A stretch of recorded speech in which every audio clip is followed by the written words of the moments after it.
Permisi Mas, kami dari mahasiswa Winsu ingin mewawancari sampean. Apakah sampean bersedia? Siap, insya Allah. Bersedia. Oke, terima kasih.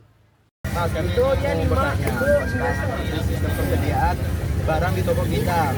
Kira-kira Mas bersedia nggak buat diwawancarai? Allah, siap. Dari Mas siapa? Dengan Mas Pupu. Oke. Pertanyaan pertama itu adalah tentang udah berapa lama berjalan usaha yang sembako ini?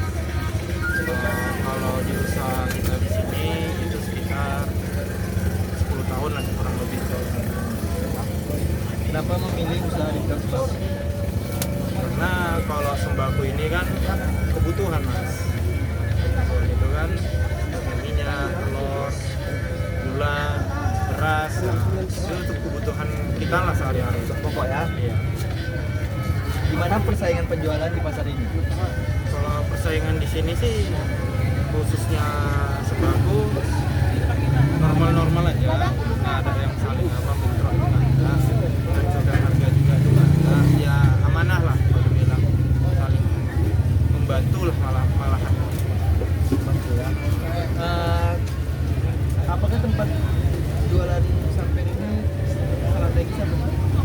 Kalau tempat mudah-mudahan bagus, strategis juga, karena kan di pinggir jalan juga nih, di pinggir jalan itu membuat orang lewat lalu lalang Jadi tahu ya. kita tahu lah.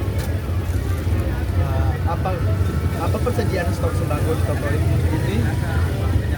Itu stok, alhamdulillah sebelumnya kita udah ada sedia stok lah. Pasti sedia terus lah. Selalu ready ya berarti ya.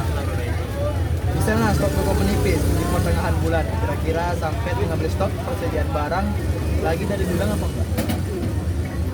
Pastinya, karena itu gimana ya, kalau sembako ini utamakan itu kebutuhan, otomatis kalau kekurangan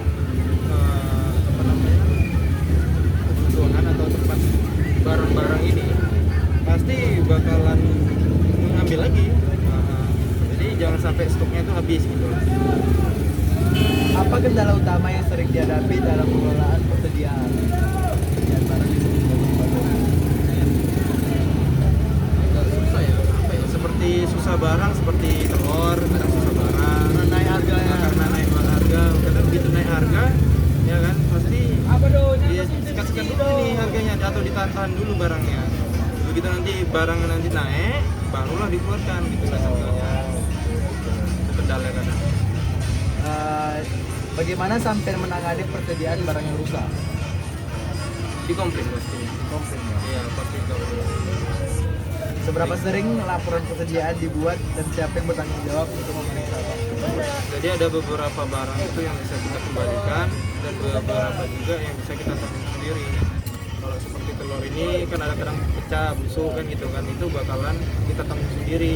Nah, kecuali itu memang kok ada parah kali, sesuaikan harga lah. Ini harganya sekian tapi nggak dicek gitu kadang gitu kan. Nah, tergantung juga sama busuk apa enggaknya. Kalau busuk dan jelas di total, kalau pecah masih bisa kita jual. Nah itu kalau apa sih, kalau telur, kalau yang sembako lainnya bisa direkor lah pakainya.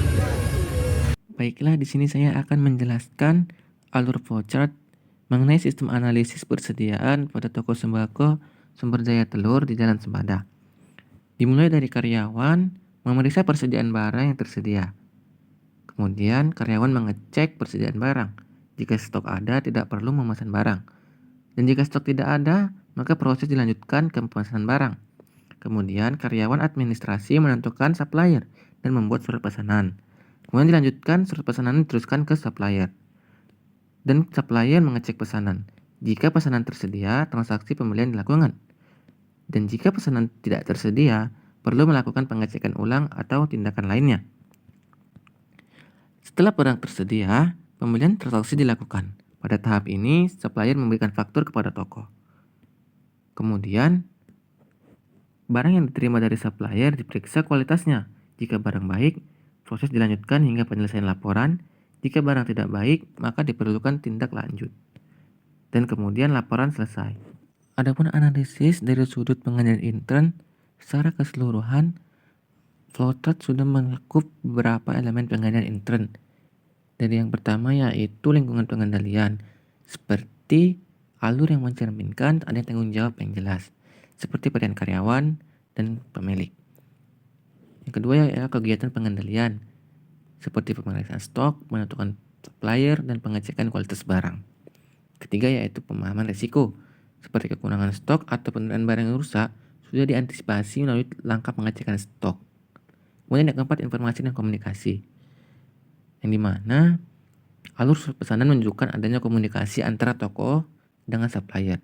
Kemudian yang terakhir yaitu pengawasan, di mana terdapat pengawasan melalui pengecekan stok dan kualitas barang.